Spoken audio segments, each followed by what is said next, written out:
अपराधी किसी दूसरी दुनिया से नहीं आते, अपने आसपास ही होते हैं। बेटी, घर कब आओगी? देखिए सुपर क्राइम टाइम। अपना ख्याल रखना।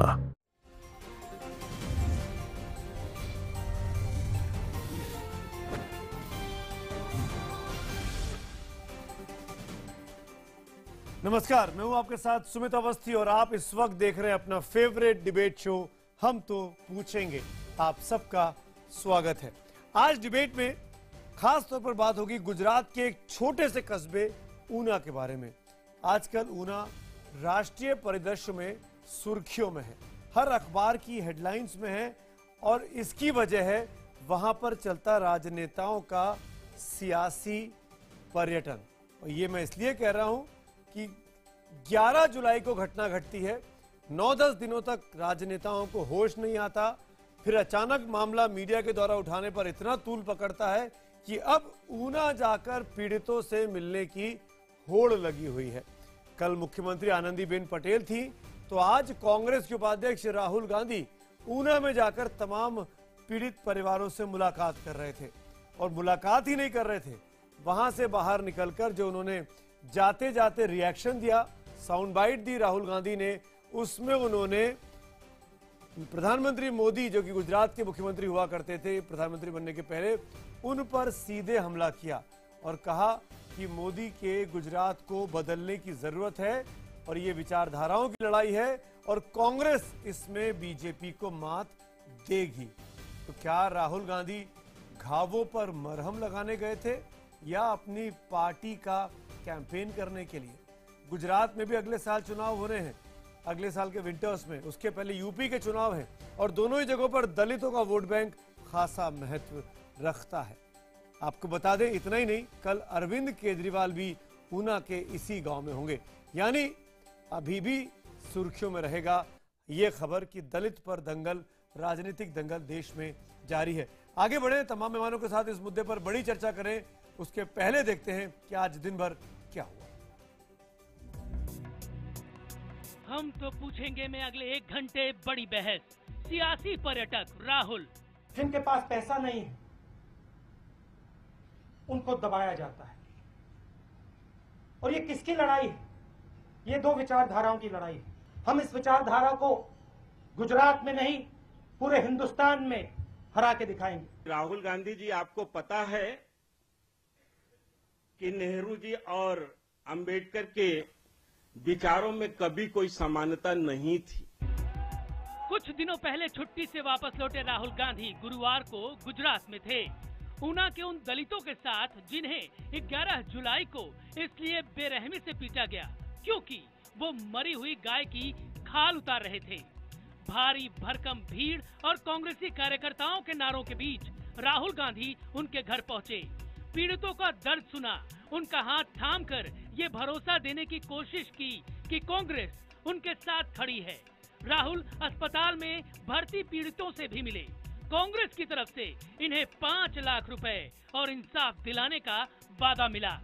राहुल भाई गांधी हमारे पास आए थे तो हमारा जख्म दिल में चोट लगा हुआ था। उसने हमारा खबर पूछा है कि आप कैसे हैं, आप कैसा हाल है, इस तरह हमारी बात की थी। तो उसने कहा है कि आपको न्याय मिल जाएगा, आप हम तुम्हारे साथ हैं, तुमको हम मदद करेंगे। हमारे पर अगर कोई अत्याचार हुआ, हम जाते हैं पुलिस स्टेशन में, सिर्फ लिख लेते हैं, कुछ और नहीं करते, एक्शन नहीं लेते उनके सामने। जो आरोपी है वो तो खुलेआम निकल कर घूमता है और हमारे कायदे कहाँ गए? सब मैं यही कहना चाहता हूँ, कायदे कहाँ गए? यूपी से लेके गुजरात तक दलित मुद्दे पर बुरी तरह से फंस चुकी बीजेपी सफाई देती, सियासत के आरोप लगाती और बचाव की मुद्रा में ही नजर आ रही है। कांग्रेस सिर्फ गुजरात में ही आक्रामक होने की कोशिश नहीं कर रही, बल्कि वो मायावती को यूपी बीजेपी उपाध्यक्ष की बदजुबानी के मुद्दे को भी जोर शोर से उठा रही है।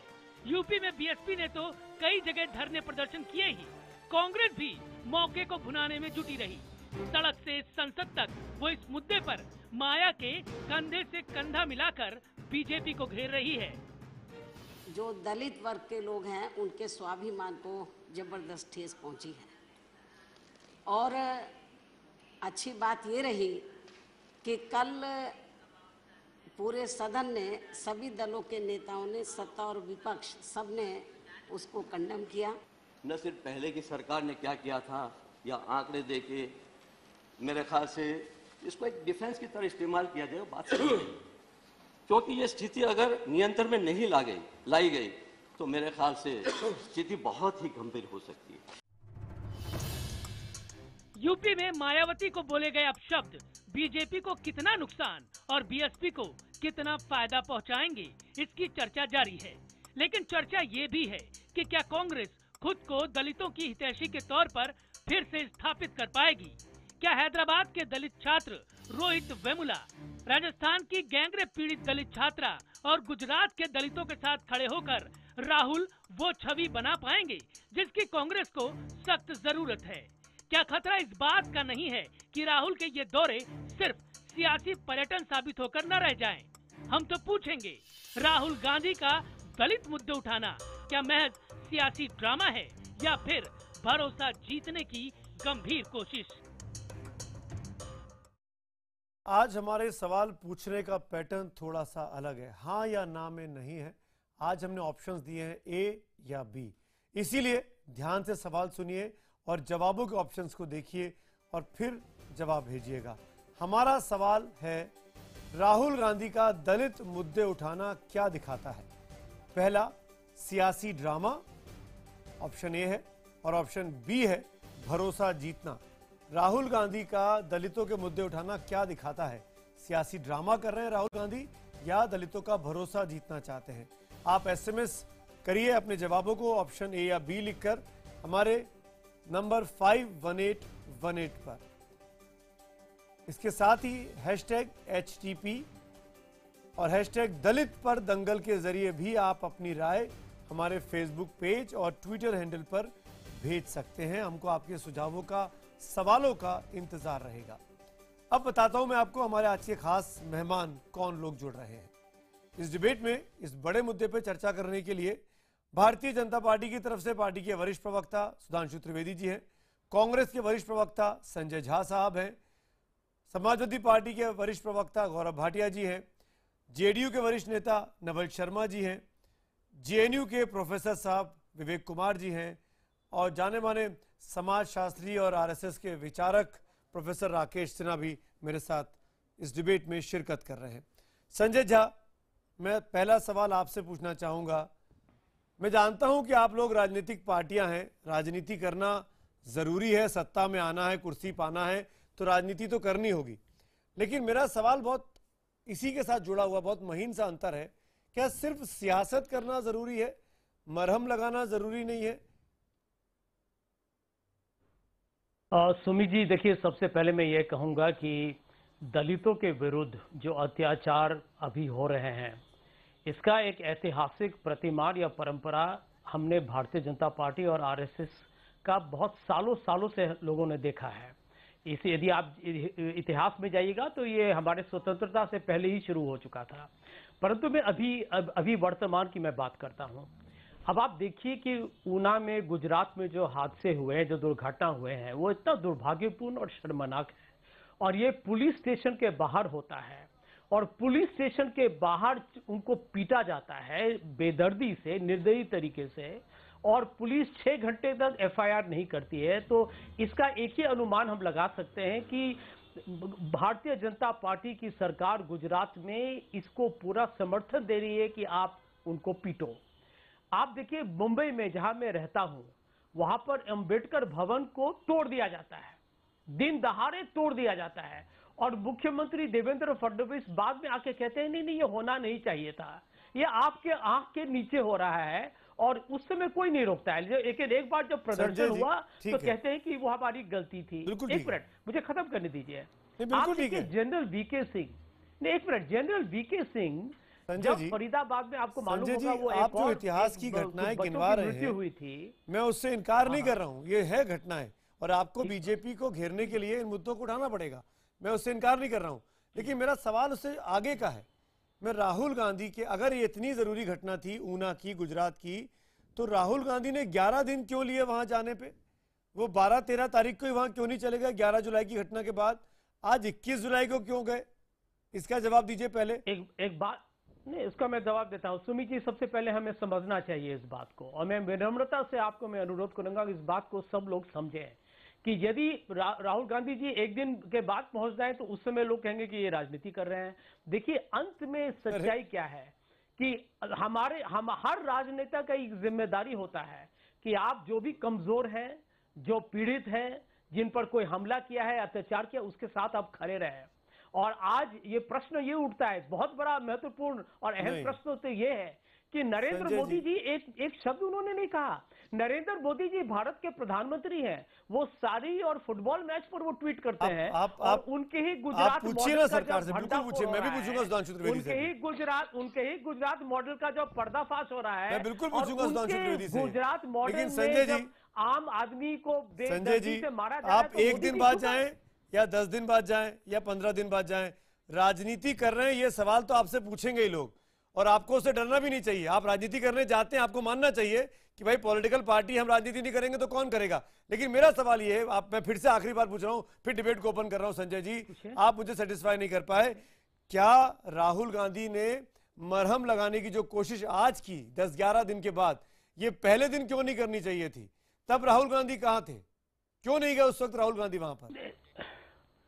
एक बात कहें आपको, कांग्रेस पार्टी को ये हमारी बहुत गलतफहमी हुई कि हमें भरोसा था कि ये भारतीय जनता पार्टी की सरकार कड़ी कदम उठाएगी और जो लोग जिन्होंने जो एक घिनौनी हरकत की है उसको गिरफ्तार करेंगे और एक तरीके से वहां पर जिस तरीके के विरोध हुए उसको रोकेगी। यदि एक बात बताते हैं आपको, देखिए वक्त की बात नहीं है, ये इरादे की बात है, ये सोच की बात है। राहुल गांधी जी का आप पिछले 10 साल से देख लीजिए, 12 साल से देख लीजिए, वो हमेशा उन्होंने गरीबों के लिए, दलितों के लिए, आदिवासियों के लिए, उन्होंने हमेशा उनके लिए उन्होंने आगे बढ़ के उन्होंने लड़ाई की है। और यही एक प्रश्न उठता है, मोदी जी चुप क्यों है? अरे ये पूछिए भारतीय जनता पार्टी से। नहीं, वो तो पूछूंगा मैं। अरे आप अपने बारे में तो बता नहीं रहे, आप बीजेपी के बारे में चिंतित हो रहे हैं। वो कौन से राहुल गांधी कर्नाटक क्यों नहीं गए? कर्नाटक के एक पुलिस अधिकारी ने, कर्नाटक के पुलिस अधिकारी ने खुदकुशी की, राहुल गांधी वहां तो नहीं गए? मैं तो आपसे पूछूंगा ही ना, मैं बीजेपी का सवाल बीजेपी से पूछूंगा। अब आप संजय जी, देखिए, संजय जी, हर दिन भारत में 1000 से ज्यादा हादसे होते हैं। अच्छा, पर कमजोर आपके स्टेट में हो तो हादसे हैं और दूसरे के स्टेट में हो तो दुर्घटना है। संजय जी, मैं भी समझ रहा हूँ, जनता भी समझ रही है, जनता भी समझ रही है। संजय जी, IBN 7 हर हादसे को क्यों नहीं कवर करती है? हम तो कोशिश करते हैं कवर करने की, बिल्कुल करते हैं। और 11 जुलाई से मेरे ख्याल से मेरा ही चैनल था जो कवर कर रहा था। 11 जुलाई से मेरा ही चैनल था जो कवर कर रहा था, आप लोग नहीं कर रहे थे। राहुल गांधी को टीवी आपने दिखाया 20 तारीख के बाद, ज्यादा नहीं होते हैं, संसद में हंगामा शुरू होने के बाद। दिन में 24 घंटे होते हैं। अरे संजय जी, नहीं होते। संजय जी, राहुल गांधी वहीं जाते हैं जहां उनको राजनीतिक फायदा होता है, इसीलिए गए वहां पे राहुल गांधी। आप मानिए ना इस बात को, ये आपका सोच है, आप मानिए ना इस बात को। मैं तो कह रहा हूँ, आप कहिए। लेकिन मुझे तो लगा, और यही बात तो मैं भी सुधार लगा था कि आप पूछिएगा ये प्रश्न भारतीय जनता पार्टी। देखिए, ये देखिए संजय जी, मध्य प्रदेश में आपने मेरा, मध्य प्रदेश में सबसे ज्यादा हमला हुआ है दलितों मुझे बिल्कुल हुआ। मध्य प्रदेश राजस्थान के आंकड़े चौंकाने वाले हैं। मध्य प्रदेश राजस्थान के आंकड़े चौंकाने वाले हैं, मैं बिल्कुल मान रहा हूँ इस बात को। सुधांशु त्रिवेदी, आप पूछे मायावती। अरे मैं पूछ लूंगा, आपके कहने पर नहीं पूछूंगा संजय झा, आपके कहने पर नहीं पूछूंगा, लेकिन मैं जरूर पूछूंगा और मेरा काम ही पूछना है और जनता को बताना है कि आप लोगों के पास क्या जवाब है। सुधांशु त्रिवेदी पूछिए। सुधांशु त्रिवेदी, क्या राहुल गांधी वहां पर घावों पर जब मरहम लगाने जाते हैं तो आपकी पार्टी क्यों ये कहती है कि वो राजनीति करने जा रहे हैं? देखिए, उसके पीछे हमारा एक आधार है। घटनाओं के आंकड़े आप बताते रहेंगे, मैं तो एक तथ्यात्मक आंकड़ा बताता हूं जो आपका खुद का है। 2013 में कांग्रेस की यूपीए सरकार ने कहा कि देश के 2/3 लोगों को खाद्य सुरक्षा चाहिए। 56 साल सीधे हुकूमत करने के बाद उस 2/3 में 90% तो दलित होंगे। तो अगर दलितों का ये हाल था आपके 56 साल मुसलसल हुकूमत करने के बाद कि 2/3 लोगों को 2 जून की रोटी नहीं नसीब थी, तो ये बताने के लिए पर्याप्त है कि आपने क्या किया। आपने उनके अंदर भरोसा कभी नहीं पैदा करने का प्रयास किया, भय पैदा करने का प्रयास किया। आप ऊना की उस घटना के बारे में कह रहे हैं, ठीक है, आप अपना जो विचार रखना चाहे रखिए। यद्यपि हमारी सरकार ने 11 जुलाई को ही कार्रवाई की, 11 जुलाई को ही गिरफ्तारी हुई, FIR दर्ज हुई और जिन पुलिस अधिकारियों ने शिथिलता बरती थी उनके विरुद्ध तत्काल कार्रवाई हुई। मगर संजय झा जी, आपके जमाने में दलितों का खैरलांजी में नरसंहार महाराष्ट्र में, नहीं, हरियाणा के सोना में और मिर्च घुमाइए मत सुधांशु जी, घुमाइए मत। आप कांग्रेस की खामियों को गिनाकर अपनी गलतियों पर कवर नहीं कर सकते। घुमाइए मत सुधांशु जी, कांग्रेस की खामियां गिनाकर आप अपनी कमियों पर पर्दा नहीं डाल सकते। सुधांशु जी, मैं तथ्यपरक बातें कर दूं, ऊना से जुड़ी हुई। सुधांशु जी, गौरव भाटिया में आ रहा हूँ। सुधांशु जी, मैं तथ्यपरक बातें कर देता हूँ। ये बताइए, कर्नाटक में सुनिए, कर्नाटक में प्रशांत पुजारी को दौड़ा दौड़ा के मारा गया, हत्या कर दी गई, किसी ने कुछ बोला? उत्तर प्रदेश में अरुण माहौर दलित युवक था, सरेआम उसकी हत्या की गई, कुछ नहीं बोला, क्योंकि विश्व हिंदू परिषद से जुड़ा था। तो दलितों को भी राजनीतिक रंग से देखकर उनकी जान की कीमत लगाने की जो ये कोशिश की जाती है, ये उसका प्रमाण है। और मैं एक बात कहूंगा, आपकी सरकार ने, संजय झा जी, सुधांशु जी, रोहित वेमुला को किसने मारा था? रोहित वेमुला उस छात्र को किसने मारा था? सपा ने बोला, अरे आपके तो मंत्री ने संसद में झूठ बोला था। आपने रोहित वेमुला के मृत्यु पर, आपने रोहित वेमुला के मृत्यु पर, आपने उनके दलित होने पर भी आपने प्रश्न उठाए थे। अरे आप लोग तो इतना घटिया और घिनौनी राजनीति करते हैं, आपको शर्म आनी चाहिए। संजय जी, सुधांशु जी, कुछ इस तरीके से कौन घटिया राजनीति कर रहा है, दर्शक देख रहे हैं। किसी को जजमेंटल होने की जरूरत नहीं है, late public decide. Gaurav Bhatia और अलीगढ़ मुस्लिम विश्वविद्यालय और जामिया मिलिया इस्लामिया का आरक्षण। गौरव भाटिया, सुधांशु जी, संजय जी, एक मिनट, बाकी 4 पैनलिस्ट और भी हैं। गौरव भाटिया, बिल्कुल। गौरव भाटिया, सब बोलिए, रोहित वेमुला पे जरा कुछ पूछे, सच बोले। संजय जी, मैं आऊंगा आपके पास। गौरव भाटिया, मैं आपसे, गौरव भाटिया, मेरा आपसे सवाल है। गौरव भाटिया, मेरा आपसे सवाल है, प्लीज। गौरव भाटिया, मेरा आपसे सवाल है। चुप करेंगे तभी आप सवाल पूछ पाएंगे। मैं पूछ रहा हूँ, आप चिंता मत करिए। गौरव भाटिया, आप सुन पाएंगे मुझे। गौरव भाटिया, मुझे बताइए कि बीजेपी के नेता जिन्होंने कल अपशब्द बोले, जिन पर FIR हुई मायावती जी के लिए, उन नेता दयाशंकर सिंह जिनका नाम है, आपकी पुलिस अब तक गिरफ्तार क्यों नहीं कर पाई? बिल्कुल सुमित जी, अब मैं जवाब दे दूं कि जैसे ही ये दयाशंकर सिंह जी का बयान आया तो तुरंत जो है समाजवादी पार्टी ही पहली पार्टी थी जिसने ये कहा कि उनको उपाध्यक्ष पद से हटाना काफी नहीं है, उनको निष्कासित किया जाए। मुख्यमंत्री श्री अखिलेश यादव जी ने इस बयान की निंदा करी और कहा कि इस पे FIR तुरंत दर्ज होगी और FIR तुरंत दर्ज हुई। गिरफ्तारी। उसके बाद आज भी पुलिस की मैं जवाब दे रहा हूं, संयम रखिए। इसके बाद पुलिस की 3 टुकड़ियां बना के और दयाशंकर सिंह को खोज रही है, वो भागे हुए हैं। लेकिन मैं आश्वस्त करता हूं आपके चैनल पे कि ये कार्रवाई भी जल्द ही पूरी होगी। गौरव भाई, जो मुद्दा हम लोग गौरव भाई, सॉरी, आप उस मुद्दे पे आइएगा। दयाशंकर सिंह है, कोई अंडरवर्ल्ड के बहुत बड़े वो तो नहीं है। नहीं सुमित जी, आपकी पुलिस बिल्कुल 24 घंटे, कल FIR रात को दर्ज हुई 11 बजे के आसपास। अब पूरा दिन निकल गया आज का। आज दिन भर देश भर में प्रोटेस्ट हुए, आपके लखनऊ में प्रोटेस्ट हुए, क्यों नहीं, क्यों, कहां कमी रह जा रही है?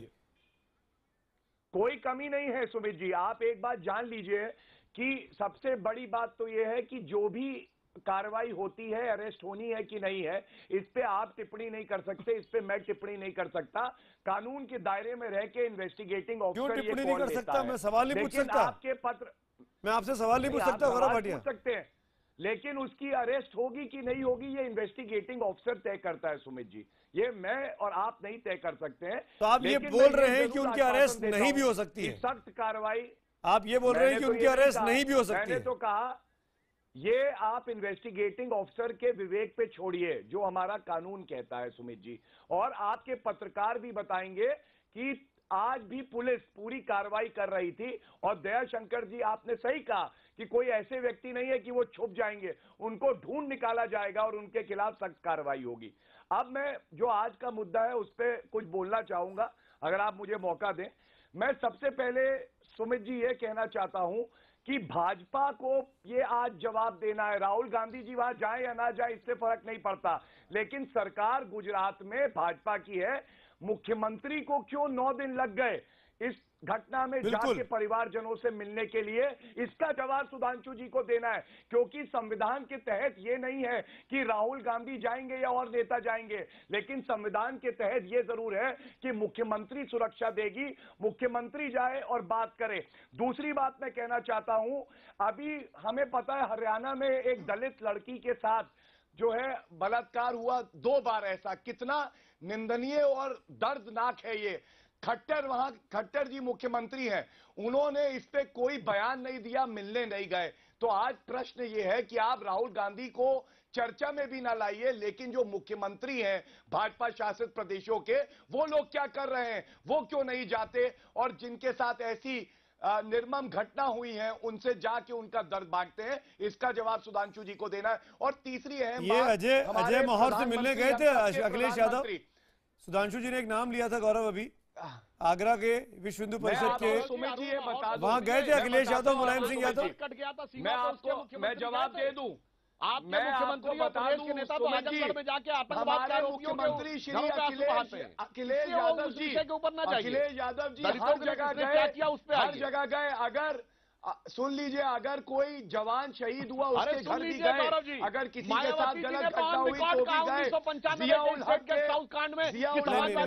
जवान की बात ही नहीं हो रही है, जवान की बात ही नहीं हो रही है। सुधांशु जी, आपने दूसरी के उंगली उठाई, आपने मेरे प्रश्न का उत्तर नहीं दिया, आपने उत्तर नहीं दिया। क्यों नहीं गुजरात की मुख्यमंत्री, क्यों नहीं गुजरात की मुख्यमंत्री खुद गई, आप पे बता दीजिए। मेरे प्रश्न का उत्तर ये नहीं है कि आप हमारे उत्तर प्रदेश के मुख्यमंत्री की बात करें, मैं बाकी लोग को पहले में लेके आता हूं। गुजरात की है, आज दलित जो है वो गुजरात के। नवल शर्मा, विवेक कुमार जी और राकेश सिन्हा साहब, बारी बारी से आपके पास आ रहा हूँ एक एक करके। पहले प्रोफेसर विवेक कुमार, प्रश्न आपसे किया जाए, आप उत्तर जो है ना दे। और गौरव देखिए, ये तमाम देश की जनता जानती है कि आजादी के 70 साल के बाद भी दलितों की क्या स्थिति है, और आंकड़े इतने खतरनाक हैं कि आज भी चिंता होती है। मैं वो आंकड़े लगातार स्क्रीन पे चल रहे हैं, चिंता होनी भी चाहिए। हाँ, और इसके लिए अगर किसी की जवाबदेही है तो उन तमाम राजनीतिक पार्टियों की है जिन्होंने सत्ता में आने के लिए दलित वोट बैंक का सिर्फ इस्तेमाल किया। प्रोफेसर विवेक कुमार, राहुल गांधी का वहां जाना, इस मामले पर लोगों से मिलना, इसको क्या समझा जाए?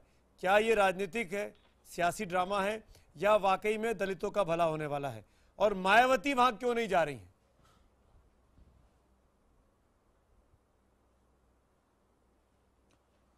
देखिए, राहुल गांधी वहां पर गए हैं, और राहुल गांधी जैसा कि सभी लोगों ने कहा कि 11 दिन बाद गए हैं वहां पर, तो और अब आप जो है पता लगा सकते हैं कि ये राजनीति नहीं तो और क्या है। इससे ज़्यादा तो और कुछ नहीं कहा जा सकता कि हाँ वो राजनीतिक रूप से अपनी उपस्थिति दर्ज कराने गए हैं, क्योंकि गुजरात में ये पहला किस्सा नहीं है।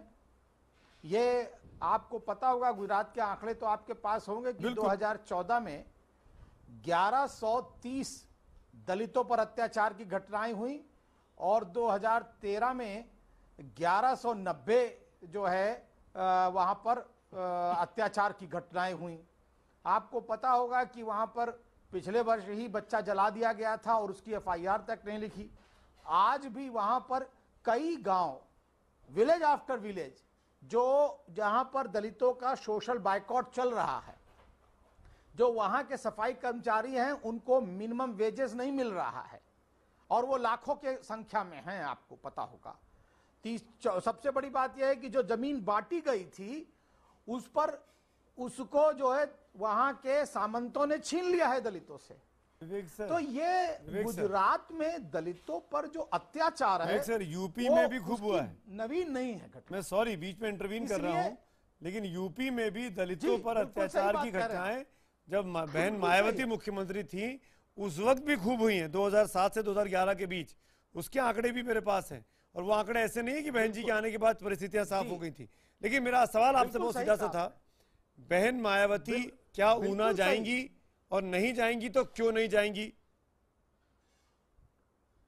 नहीं, मुझे जहां तक जिसे कहना चाहिए, अपने जो मेरा ऑब्जर्वेशन है, क्योंकि मैं कोई पार्टी का प्रवक्ता या अंदर का आदमी नहीं हूं जी, मुझे नहीं पता, लेकिन एक दलित होने के नाते हम लोगों को अनाथ होने से उन्होंने बचाया राजनीतिक रूप से। अगर बहन मायावती ने यह मुद्दा राज्यसभा में नहीं उठाया होता तो यह राष्ट्र मुद्दा नहीं बनता। आज जो एजेंडा सेट हुआ है दलितों के प्रति सामाजिक न्याय का, वो उन्होंने सेट किया है, राहुल गांधी ने नहीं सेट किया, न भाजपा ने सेट किया है। तो इसलिए सामाजिक व्यवस्था, और जो हमारे पहले भाई सपा वाले बोल रहे थे 58 एमएलए हैं वहां से चुने हुए, 58 एमएलए सपा के रिजर्व कंस्टिट्यूएंसी के हैं, और लाखों लोग, लाखों की संख्या में दलित अफसर वहां पर रिवर्ट हुए, दलित कर्मचारी रिवर्ट किए, जिनको ह्यूमिलेट किया गया, और 58 चुने हुए एमएलए वहां पर नहीं बोल पाए। 17 भाजपा के एमपी हैं यूपी से, मायावती जी ने नहीं किया, इसलिए समाजवादी पार्टी सरकार ने ये किया। आदेश सर्वोच्च न्यायालय का एक बार में आदेश था, एक बार आपको के अंदर, जानकारी नहीं उसके है। अंदर देखिए, स्टे गलत हो बयानी जाता। मत करिए। आप अपील में तो जाते, स्टे नहीं हो आपको जाता, तो दलितों से अरे ईर्ष्या है, आप आपको फाइनल दलितों ऑर्डर से है वो, ईर्ष्या है कि देखिए आप उसके अगर अंदर विवेक गए जी नहीं, आपको जानकारी अपील में नहीं है, नहीं इसमें गया। मैं कुछ नहीं कर अपील में सकता। चले किसी जाते को मैं तो जानकारी रिवर्सन देना नहीं होता। चाहता हूँ, रिवर्सन सर्वोच्च करके न्यायालय की आपने अपील ही दलितों में पर ये फैसला अत्याचार हुआ किया था, है। आपको नहीं जानकारी है। सर्वोच्च न्यायालय का फैसला, अंतिम फैसला उस फैसले पर अपील की बात कर रहे हैं विवेक कुमार गौरव भाटिया। और डेटा रखवा सुमित जी, देते, सुप्रीम कोर्ट में ही अपील की बात कर रहा हूं मैं। डेटा क्या मांग रहा था? सुप्रीम कोर्ट मांग ने रहा क्या था कि फैसला किया? दलितों मायावती का की सरकार में ये दूर नहीं फैसला हुआ आया कि ये अरे भाई चलिए, मैं आप दोनों को रोक रहा हूं, आप दोनों को रोक रहा हूं, मुद्दे पे लौट रहा हूं। राहुल गांधी या अरविंद केजरीवाल या आनंदीबेन पटेल क्या सियासी टूरिज्म कर रहे हैं? राकेश सिन्हा, प्रोफेसर राकेश सिन्हा, मैं आपके पास आ रहा हूँ। विवेक जी मैं आ रहा हूँ, सबके पास मौका दे रहा हूँ। प्रोफेसर राकेश सिन्हा, नवल शर्मा जी और हैं। विवेक जी मैं आऊंगा, गौरव भाटिया मैं आऊंगा, प्लीज मुझे let me handle this please. Rakesh Sinha साहब मैं आपसे जानना चाहूंगा, क्या ये नेताओं के दौरों से दलितों का उत्थान होता है, दलितों का भला होता है? वो दलित जो आज भी 64% जगहों पर मंदिरों में जाके पूजा नहीं कर सकता। राकेश सिन्हा। सुमित जी, अगर इस विवाद को हम राजनीतिक रूप से जैसा बहस कर रहे हैं, ये बहस आज पहली बार नहीं हो रही है। इंदिरा गांधी जनता पार्टी के शासन में बेलछी गई थी हाथी पर सवार होकर, और बेलछी से लेकर ऊना तक, राहुल गांधी तक, ये इंदिरा गांधी जा रही हैं, राहुल जा रहे हैं, या बीजेपी के नेता जा रहे हैं, कांग्रेस के नेता जा रहे हैं, मैं इससे कंसर्न नहीं हूं। मैं दो बातें कहना चाहता हूं। सामंती व्यवस्था से लड़ने के लिए अब्राहम लिंकन जैसी चट्टानी व्यक्तित्व चाहिए जिसने स्लेवरी खत्म किया। हम कब तक दलित को ऑब्जेक्ट बनाकर डिबेट करते रहेंगे? कोई कहेगा हम दलित के प्रतिनिधि हैं, कोई कहेगा हमने किया। अरे हम करने वाले कौन हैं? उनके अधिकारों को सामूहिक रूप से, उनके अधिकारों को, भले मैं अपनी बात पूरी कर दूं, उनके अधिकारों को सामूहिक रूप से हमने वंचित किया है। और आज ये स्थिति है कि उत्तर प्रदेश हो कि गुजरात हो कि देश के किसने किया है? कौन जिम्मेदार है राकेश जी? अत्याचार होता है, हमने मतलब कौन? हम सब ना। उनकी अरे पहले सुन लीजिए ना मेरी, अरे मैं मेरी बात सुन लीजिए, मैं अभी आ रहा हूं। उनकी डिग्निटी पर प्रहार हो रहा है, कम से कम उनके जले पर नमक न छिड़के। मैं कहता हूं समस्या से सामाजिक तौर पर लड़ना पड़ेगा। दूसरी बात मैं कहना चाहता हूं, गुजरात की बात मैं सुमित जी में जोड़ देना चाहता हूं, जो अभी कांग्रेस के प्रवक्ता बोल रहे थे। चित्रौरी गांव 1981 में 109 दलित परिवारों को गांव छोड़ना पड़ा था, कांग्रेस का शासन था। 1986 में गोलाना हत्याकांड हुई, 4 लोग मारे गए थे, 25 लोग घायल हुए थे, 69 परिवार को गांव छोड़ना पड़ा था। अमर सिंह चौधरी थे। FIR लॉज नहीं किया गया। नरेंद्र मोदी के मुख्यमंत्री बनने के बाद जो विक्टिम थे उनको कंपेंसेशन दिया गया। एक दूसरी बात, एक महत्वपूर्ण जानकारी में देता हूं, गुजरात अकेला स्टेट है, नहीं हूं, लेकिन एक बात जान लीजिए ना। अरे बात तो सुन लीजिए, मैं मेरी बात सुन लीजिए, पहले सुन लीजिए, मैं पूरा कर लूं। गुजरात अकेला राज्य है, अरे गुजरात अकेला राज्य है जहां पर 79% साक्षरता दलितों की है और सामान्य साक्षरता 69% है। दलितों की साक्षरता सामान्य साक्षरता से अधिक है। जहां तक अभी की बात है, देखिए एक बात स्वीकार करना पड़ेगा कि पहली बार दलितों पर अत्याचार होने के बाद डिजिग्नेटेड कोर्ट बना है। उसके बावजूद भी दलितों को सरेआम पीटा जाता है। इसलिए मैं दूसरी बात उसके बावजूद भी गुजरात पुलिस की लाठियां उन पीड़ितों के माथे पर पड़ती है, उनके शरीर पर पड़ती है। राकेश जी, ये आज भी सच्चाई है। एक बार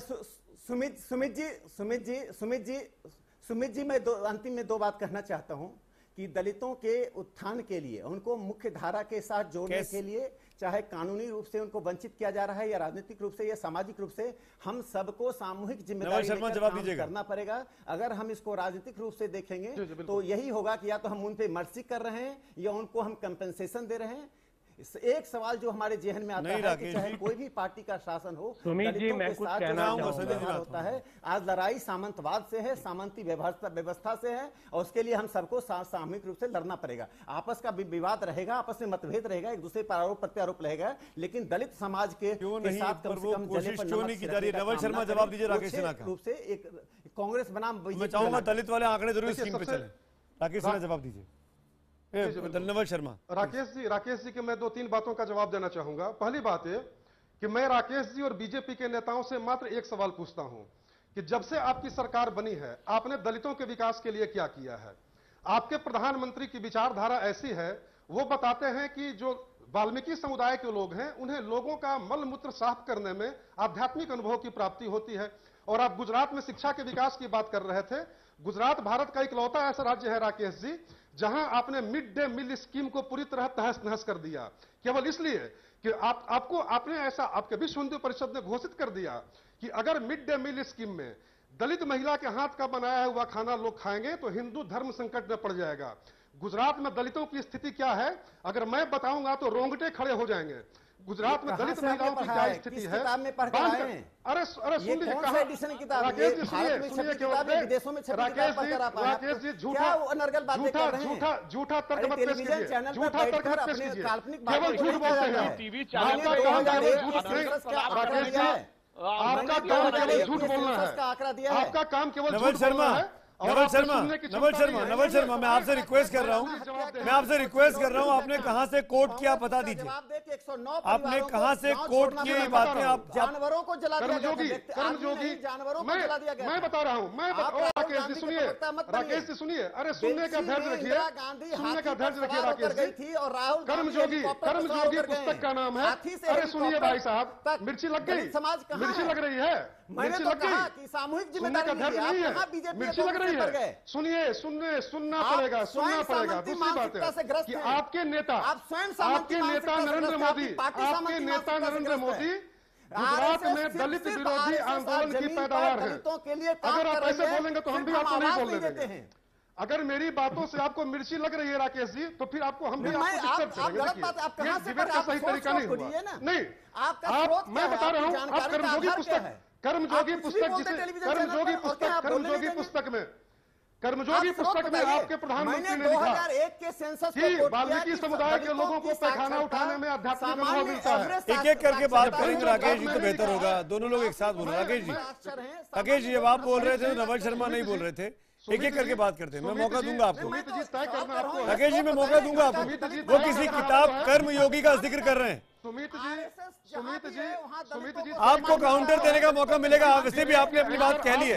नवल शर्मा राकेश जी, को संवाद और संघर्ष की देखिए, ये डिबेट की खासियत ये होती है कि हम तमाम विचारों को सुने। मैं आऊंगा राकेश जी, नवल शर्मा, राकेश जी, सभी मंदिरों में Naval Sharma on the screen please.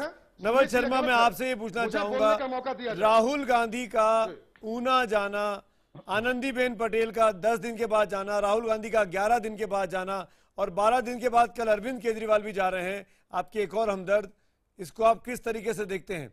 ये सियासी टूरिज्म है या वाकई में इससे फायदा हो रहा है किसी का? चलिए, अगर ये सियासी टूरिज्म है तो सीमा पर सैनिक मर रहे हैं, देश में किसान आत्महत्या कर रहे हैं और मोदी जी विदेश घूम रहे हैं, इसे आप कौन सा विशेषण देना पसंद करेंगे? कौन सी संज्ञा देना पसंद करेंगे इसे? अरे भाई, राहुल गांधी ने जाकर यह दिखा दिया, आप दलितों को बांध कर मारेंगे। आप गुजरात में देखिए दलितों पर कितनी तरह की सामाजिक बंदिश लगी है, पूरा राज्य जल रहा है, पूरे देश का दलित तबका आक्रोश में है, सत्ता संरक्षित अपराध हो रहा है दलितों पर गुजरात में। गुजरात सरकार का समर्थन हासिल है दलितों पर अत्याचार को, और राहुल गांधी जाते हैं तो आप इसे दलित अत्याचार, आप इसे सियासी पर्यटन बताएंगे। ये बात समझ से परे है। मैं महत्वपूर्ण पहलू यह है कि मैं सीधे चार्ज कर रहा हूं कि नरेंद्र मोदी जी, सबसे ये लोग बताते हैं कि हमने स्टैंड अप स्कीम 500 करोड़ का, देखिए पिछले 2 वर्षों में मैं वापस ऊना पे लेके आऊंगा, आपको यहाँ नहीं आने दूंगा। 11 जुलाई की घटना, 13 जुलाई को FIR हुई, 17 जुलाई को 4 पुलिस कर्मियों को निलंबित कर दिया गया, 18 तारीख आते आते 17 लोगों की अरेस्ट हो गई, कंपनसेशन घोषित हो गया, मुख्यमंत्री का दौरा हो गया 20 दिन के बाद। अब आप क्या चाहते हैं नवल शर्मा? क्यों इस मामले पर मुख्यमंत्री को 9 दिन का समय क्यों लगा? मुख्यमंत्री अच्छा, राहुल गांधी जाएंगे 10 दिन के बाद तो जरूरी है, मुख्यमंत्री जाएंगे 9 दिन के बाद तो वो गलत क्या उन्होंने? सरकार है वहां, आपकी सरकार है। अरे आपकी सरकार है, सुधांशु आपके हैं, सुधांशु त्रिवेदी जवाब दीजिए। आपकी है, ये प्राथमिक जवाबदेही राहुल गांधी की नहीं है, प्राथमिक जवाबदेही आपकी है, आपकी सरकार है, आप इसके लिए उत्तरदायी हैं। सुधांशु त्रिवेदी जवाब दीजिए। आपकी सरकार है, आपकी सरकार की लापरवाही रही। देखिए, सरकार के बारे में जो आप विचार रखना चाहें नवल शर्मा जी रख सकते हैं, वो स्वतंत्र हैं। मैं केवल 2-4 तथ्य सामने रख देता हूं। राहुल गांधी जी उस महान परंपरा के प्रतिनिधि हैं जिनके परिवार में 40 साल शासन किया, डॉक्टर अंबेडकर को भारत रत्न नहीं दिया, मगर स्वर्गीय इंदिरा गांधी और पंडित जवाहरलाल नेहरू ने खुद को भारत रत्न समर्पित कर लिया, मगर डॉक्टर अंबेडकर को नहीं दिया। डॉक्टर अंबेडकर किसके जमाने में कैबिनेट छोड़ के गए? नेहरू जी के जमाने में बाहर का रास्ता दिखाया। इसलिए देखिए, जिस परंपरा के सानी है उसी परंपरा को देखिए, हकीकत की बात करिए। जरा ये बता दीजिए कि भाई, अरे भाई जवाब देने दीजिएगा, अम्बेडकर का नाम लेंगे, जय भीम का नारा लगाएंगे, पढ़ते हैं बीच में बोलने के लिए, जय भीम का नारा लगाएंगे और अम्बेडकर के नाम का उल्लेख करेंगे कि भाई हमने किया क्या है। तो मैं जवाब देना चाहता हूं नवल शर्मा जी, मुद्रा बैंक योजना हमारी सरकार ने शुरू की, घोषित रूप से स्टैंडिंग ऑर्डर दिया प्रधानमंत्री ने कि हर बैंक को कम से कम एक SC, एक ST और एक महिला को इंटरप्रेन्योर देना होगा। यानी हमने कहा कि बैंकों में देश के संसाधनों में पहला हक किसका? दलित का और वनवासी का। दलितों के बजट के आवंटन में कितनी कटौती की पहले इसका बताया। नेशनल रिसोर्सेज ऑफ इंडिया, ये प्रधानमंत्री का कहा हुआ था। तो हमने दसियों लाख दलित एंटरप्रेन्योर खड़े किए। और दूसरी बात, इस प्रकार से रुकवाई, ऐसे नहीं चल सकता भाई। बिल्कुल, कितनी देर से मैं शांत बैठा हूं, उसके बाद लगातार हस्तक्षेप कर रहे। लेकिन सुधांशु जी, जो ये घटनाएं घट रही हैं, चाहे हरियाणा की हो, मुझे पूरा एक वाक्य पूरा करने दीजिए। आप सुमित जी मुझे पूरा करने दिए, ऐसे नहीं हस्तक्षेप करेंगे। आप पूरा करेंगे मुझे पता है, लेकिन ये जो बिल्कुल संजय जी, आप इसके बाद सुधांशु जी, हरियाणा की घटनाएं देखिए, हरियाणा की घटनाएं, महाराष्ट्र में अंबेडकर भवन का तोड़ा जाना, ऊना में दलितों की पिटाई होना, वहां पे सौराष्ट्र में आगजनी होना, आपको लगता नहीं कि तमाम इनिशिएटिव जिनकी आप जिक्र कर रहे हैं, जो सरकार ने शुरू किए, मुद्रा बैंक जैसे, उन सबको ये घटनाएं कमजोर कर रही हैं, बीजेपी के इंटेंशन पर सवाल खड़े कर रही हैं? सुधांशु त्रिवेदी, देखिए, घटनाओं की प्रकरणशः व्याख्या की जा सकती है, उस पर हर व्यक्ति का अपना अलग रुख रख सकता है। मैं केवल 2 वाक्य कहूंगा। एक, बिल्कुल यथार्थ क्या है और प्रतीक दोनों में। अभी राकेश सिन्हा जी ने कहा कि हम काम करते हैं शांति से। मैं पूछना चाहता हूं जितने पैनलिस्ट बैठे हैं, दलित बस्तियों में काम करने वाला भारत का सबसे बड़ा संगठन कौन? सेवा भारती, जो RSS का संगठन है। वो लोग जो अपने बच्चों को स्कूल नहीं भेज सकते, उनके लिए एकल विद्यालय चलाने वाला संगठन कौन? जो कि RSS का संगठन। वनवासी क्षेत्रों में क्रिश्चियन मिशनरीज के अलावा काम करने वाला संगठन कौन? जो कि RSS का संगठन है। श्री राम जन्मभूमि के शिलान्यास के समय दलित से नींव कीट रखवाने वाला संगठन कौन? जिसके लिए आप ये आरोप लगाते हैं। ये शांति से किया गया कार्य है। और प्रतीक के आधार पर डॉक्टर अंबेडकर की जन्मभूमि को स्मारक बनाया मध्य प्रदेश की भाजपा सरकार ने। डॉक्टर अंबेडकर ने अपनी अंतिम उसे बनाया अटल बिहारी वाजपेयी। उनको जरा रोकिए 2 मिनट। सुधांशु जी बोलना चाह रहे, संजय जी, सुधांशु जी 2 मिनट, थोड़ा संयम रखिए। काम और सम्मान दोनों, ये भी सच्चाई है कि मुंबई में अंबेडकर भवन तोड़ा गया। संजय जी जवाब दीजिए, संजय जवाब दीजिए। सुधांशु जी, क्या ये सच नहीं है कि आज जहां भी भारतीय जनता पार्टी राज्य सरकार में है, वहां सबसे ज्यादा हमला और अत्याचार दलितों पे हो रहा है, और प्राथमिकता नंबर 1 जो स्थान है, आप बीच में मत टोकिए, आप बीच में मत टोकिए, आपको मैंने नहीं टोका था, आप बीच में मत टोकिए। सबसे नंबर 1, सुनिए, बीच में मत टोकिए, आप घबरा रहे हैं, बीच में टोकिए। आप बोलेगा तो हम भी बोलते जाएंगे, हम भी तूफान एक्सप्रेस है, तो ज्यादा बीच में टोकिए मत। आप नंबर 1 स्थान मध्य प्रदेश का है, जहां पर शिवराज सिंह चौहान 15 साल से हैं। झारखंड, हरियाणा, गुजरात, इस सब का मिसाल दुनिया देख रही है। क्या ये सच नहीं है कि आपके अमित शाह जी खाना खाते हैं दलितों के यहाँ, और फिर वहां पर आपके ही लोग दलितों को मारते हैं जिंदा दिल? तीसरी बात, क्या ये सच नहीं है कि आपके जनरल वीके सिंह ने जनरल वीके सिंह ने दलितों कुत्तों के साथ और वो कंपेंसेशन भारतीय जनता पार्टी की सरकार बनने के बाद क्यों मिली? चौथी बात, संजय जी, आप मेरे सवाल का जवाब नहीं दे रहे हैं। अमर सिंह चौधरी की सरकार के दौरान जो हत्याकांड हुई थी, उसका FIR लॉन्च नहीं हुआ, गिरफ्तारी की बात तो दूर, कंपनसेशन मिला जब भारतीय जनता पार्टी को सरकार बनी तब। लेकिन मैं इसको राजनीतिक स्वरूप नहीं देना चाहता हूँ।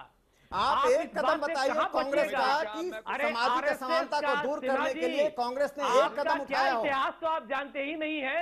एक कदम बता दीजिए। आरएसएस का नाम लेने से पहले, चलिए मैंने कुछ नहीं किया, को जलाया था या नहीं? गांधी जी ने हरिजन सेवक संघ बनाया था, कांग्रेस ने उस पर ताला लगा दिया। गांधी जी ने हरिजन पत्रिका निकाले, कांग्रेस ने उसको बंद करवा दिया। हरिजन पत्रिका के बंद होने का कारण हरिजन सेवक संघ के दरवाजे पर ताला लगने का कारण कौन है? आप उसका जवाब दे दीजिए। परिवर्तन ला रहे थे अंबेडकर जी कानून। अरे हाथी पर बैठकर बेलची गए, हेलीकॉप्टर पर बैठ के ऊना गए, इससे दलितों को क्या मिलने वाला है? जैसा पाखंडी आरएसएस मत जपिए, राहुल गांधी जेल जाने वाले हैं। अभी नाथुराम गोडसे वाले मतलब पर सुप्रीम कोर्ट ने चाटा मारा है, दूसरा चाटा फिर लगेगा। आप उस नेता का नाम मत लीजिए जो कांग्रेस को डुबो रहा है। आरएसएस और भाजपा के ये घटिया मैंने जो सवाल उठाया भारत के लोग उसका जवाब नहीं मिल रहा है। आप संजय झा, राकेश सिन्हा, साक्षरता गुजरात में संजय झा, राकेश सिन्हा, आप दोनों एक साथ बोल रहे हैं, एक की भी बात पूरी नहीं आ रही है। बारी बारी से बात करते हैं। हमारे साथ प्रोफेसर विवेक कुमार भी हैं, गौरव भाटिया भी हैं। संजय जी, इन्होंने मुझे बोलने का मौका नहीं दिया है, और क्योंकि मैं नहीं समझता हूँ कि आपके दर्शकों ने मुझे सुना है। हमें भी दे दीजिए, मुझे 1 मिनट का समय चाहिए। आपकी नजरे इनायत हम लोग बताना चाहूंगा कि भारतीय जनता पार्टी और आरएसएस का ये विचारधारा दलितों के विरुद्ध है। आपने वो गाली, मायावती जी का गाली भारत के लोग कभी भी नहीं भूल पाएंगे। मैं समझता हूँ कि आप लोग औरतों को, दलितों को जिस तरीके से आप लोग बात करते हैं, ये राहुल गांधी की कर रहे हैं।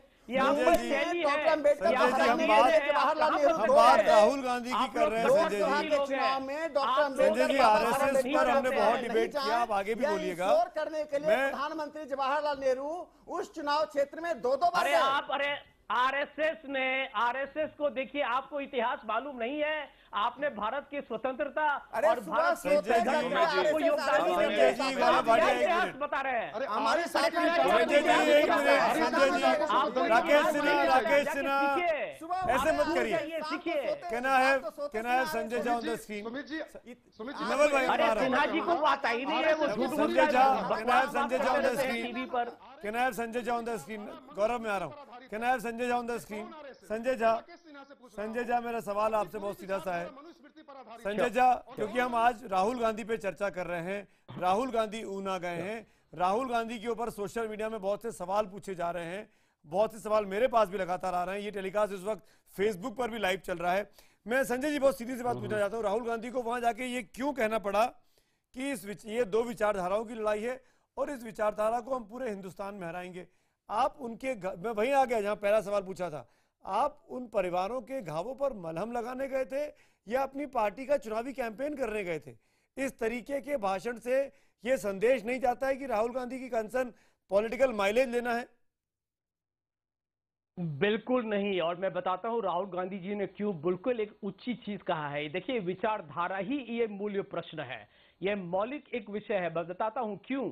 अंत में आप देखिएगा, आरएसएस का विचारधारा देखिए, ये भाजपा की सरकार आरएसएस चला रही है। सब लोग जानते हैं कि नरेंद्र मोदी जी एक कठपुतली है नागपुर के हाथ पर। कांग्रेस की विचारधाराओं में मतभेद है और ये 2 विचारधाराएं आपस में कॉन्टेस्ट करती हैं पॉलिटिकली।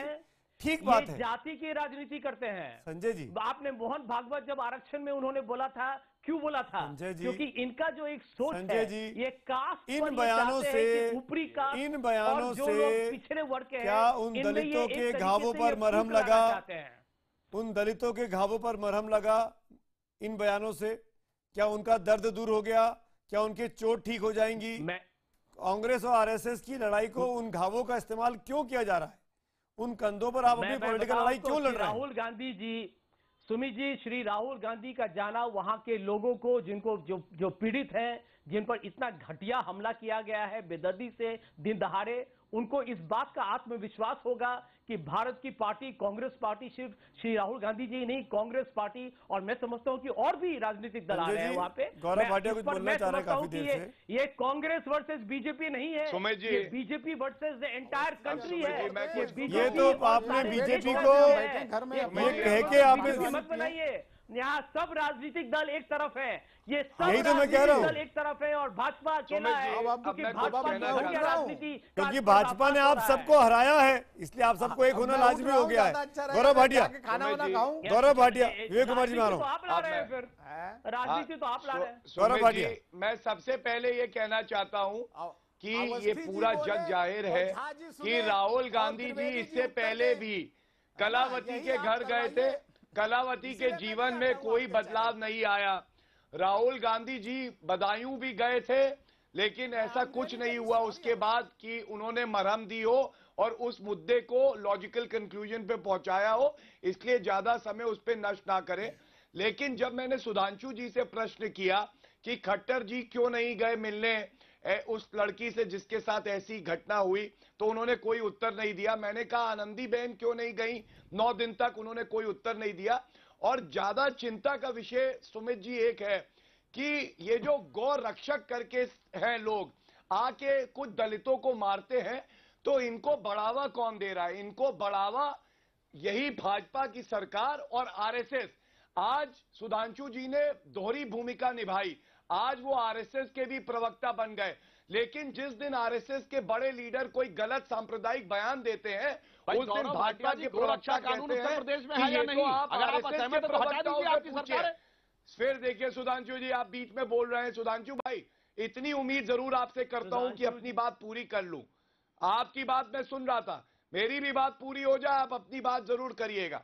तो इसलिए मैं कहता हूं ये जो आरएसएस और भाजपा का खेल है कि आरएसएस जब सांप्रदायिक बयान दे तो भाजपा कहे कि अरे ये संस्था अलग है, इनके प्रवक्ता जवाब देंगे, लेकिन पीछे से पूरा समर्थन मिलता है। और आज इनका असली चेहरा आपकी डिबेट में सामने आया, क्योंकि आरएसएस का गुणगान भाजपा के प्रवक्ता कर रहे थे, ये नहीं बता रहे थे कि सरकार भाजपा की क्या कर रही है। इनको आरएसएस की चिंता आम जनता से ज्यादा है, ये बहुत दुखद है। तीसरी बात, विवेक जी ने कहा कि सर्वोच्च न्यायालय का जो जजमेंट आया उस पर उत्तर प्रदेश सरकार ने क्या किया। मैं बता दूं, उत्तर प्रदेश सरकार मायावती की सरकार थी, सुप्रीम कोर्ट का जजमेंट आया, मायावती की सरकार लागू नहीं कर रही थी। उसके बाद जब हमारी सरकार आई तो हमने सर्वोच्च न्यायालय के फैसले को लागू किया। इससे हमें ये जो हम करना चाहिए संविधान में वो हमने किया, मायावती जी ने नहीं किया। विवेक कुमार जी जवाब देंगे आपकी जानकारी के लिए। विवेक कुमार जी, आप जवाब दीजिए। जरूर। मैं क्या जवाब दूं सुमित जी? दलितों पर अत्याचार हुआ, दलित मारे जा रहे हैं, अवस्थी जी बोल रहे हैं, झा जी सुन रहे हैं, त्रिवेदी जी उत्तर दे रहे हैं और सिन्हा साहब बैठे सुन रहे हैं। अब इतनी छोटी सी जगह में जिस सामाजिक न्याय की बात कर रहे थे सिन्हा जी, यहीं पर अन्याय हो रहा है, तो क्या बोलूं मैं, बताइए। तो इसलिए मैं जवाब नहीं दूंगा, कृपया करके आप अपनी डिबेट कर लीजिए, हम तो सुनेंगे, बोलेंगे नहीं। विवेक कुमार, प्रोफेसर विवेक कुमार, आप अपनी टिप्पणी करके निकल जाएंगे, ऐसा कैसे होगा?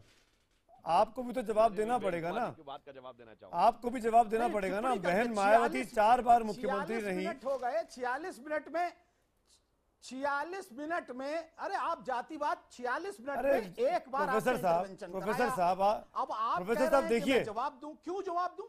आप झा जी से क्यों? कहिए, त्रिवेदी क्यों नहीं देंगे आप जवाब? अवस्थी जी बोल लें, क्यों बुलाते हैं आप, बताइए मुझे। आपको मत बुलाइए प्रोफेसर साहब, मत बुलाइए, क्यों प्रोफेसर साहब, मैं किसी को बोलने पे रोक तो रहा नहीं हूँ। आप बीच में बोल सकते हैं आपको जब बोलना हो, लेकिन प्रोफेसर साहब आपको ये बताना पड़ेगा कि जब बहन मायावती की सरकार रही उत्तर प्रदेश में 4 बार, तब क्यों दलितों पर अत्याचार होता रहा? आपको चाहिए तो मैं आंकड़े बता देता हूं आपको।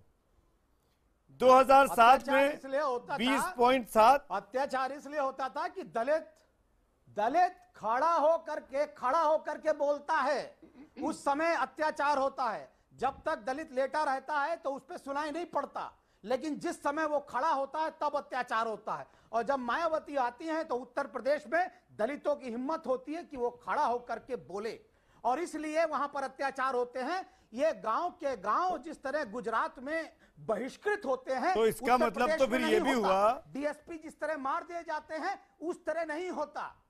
फिर तो इसका मतलब प्रोफेसर साहब ये भी हुआ कि अगर मध्य प्रदेश और राजस्थान के आंकड़े अगर ऊपर हैं तो वहां भी दलितों के पास हिम्मत है अपनी बातों को कहने की।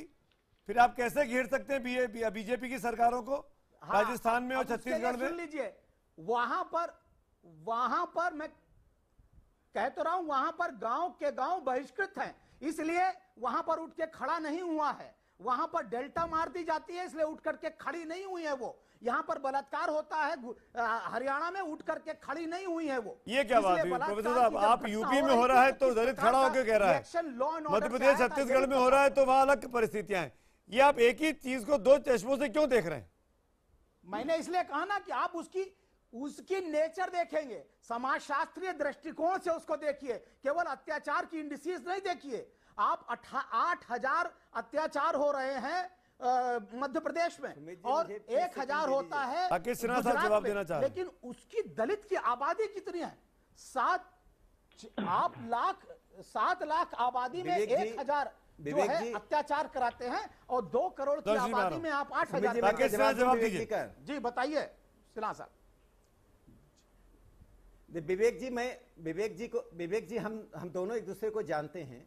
आप एक चीज बता दीजिए कि मायावती जी अब दलितों की नेता होंगी और उन दलितों का उनका समर्थन होगा।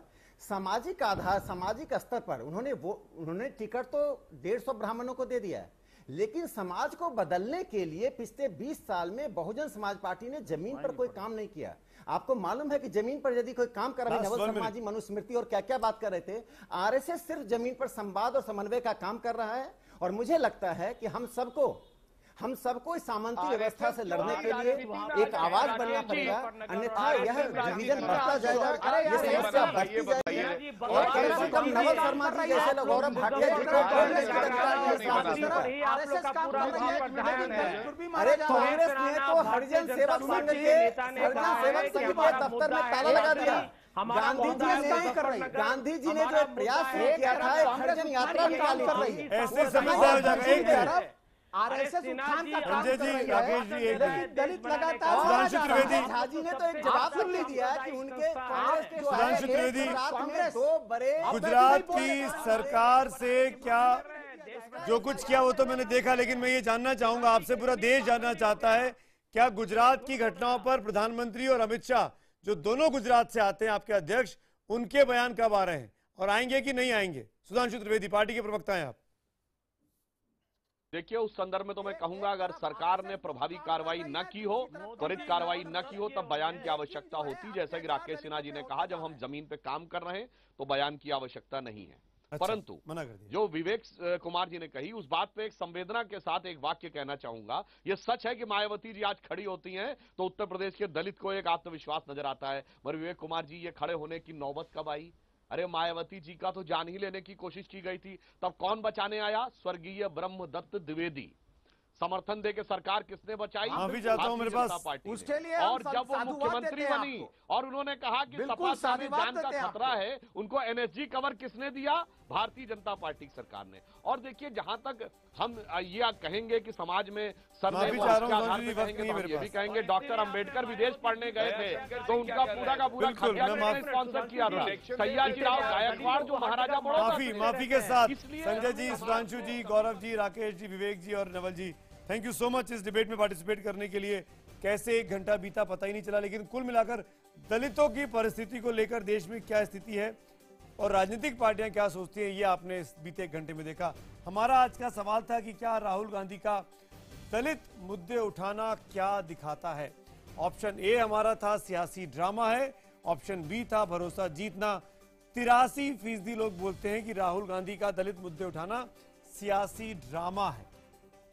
और यही सवाल हमने ट्विटर पर पूछा, ट्रांसपेरेंट पोल, उसके नतीजे भी आपके सामने स्क्रीन पर हैं कि ये क्या दिखाता है।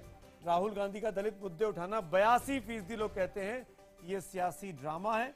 18% लोग कहते हैं कि दलितों की भलाई के लिए वो ऐसा कर रहे हैं। इसी नोट पर आज के इस डिबेट को यहाँ खत्म करेंगे, लेकिन बता दें कल अरविंद केजरीवाल को भी ऊना के इस गांव का दौरा करना है। वो क्या कहते हैं उस पर भी IBN 7 की पैनी नजर रहेगी, उस पर भी हम विश्लेषण लेकर आएंगे। लेकिन फिलहाल इंडिया 9 बजे और आपके साथ हैं आकाश। जी सुमित, इंडिया 9 बजे में जिस तरह से दलितों पर सियासी संग्राम तेज हो रहा है उस पर बात करेंगे। मायावती ने आज यहां तक कह डाला कि लोग मुझे देवी की तरह देखते हैं और कोई अगर गलत बात कहेगा तो लोगों का गुस्सा होना स्वाभाविक है। लेकिन अगर कल बीजेपी के एक नेता ने अपमानजनक टिप्पणी की थी जिसे पार्टी से निकाल दिया गया, तो वहीं आज बीएसपी के कई कार्यकर्ता अपशब्द बोलते सुने गए।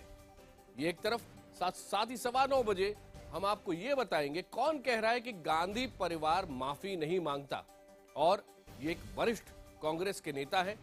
ये आपको पूरा बयान सुनाएंगे, इंटरव्यू सुनाएंगे। वक्त अभी एक ब्रेक का, लेकिन ये और कुछ और खबरों के साथ जल्दी लौट रहे हैं इंडिया 9 बजे के साथ। देखते रहिए IBN 7।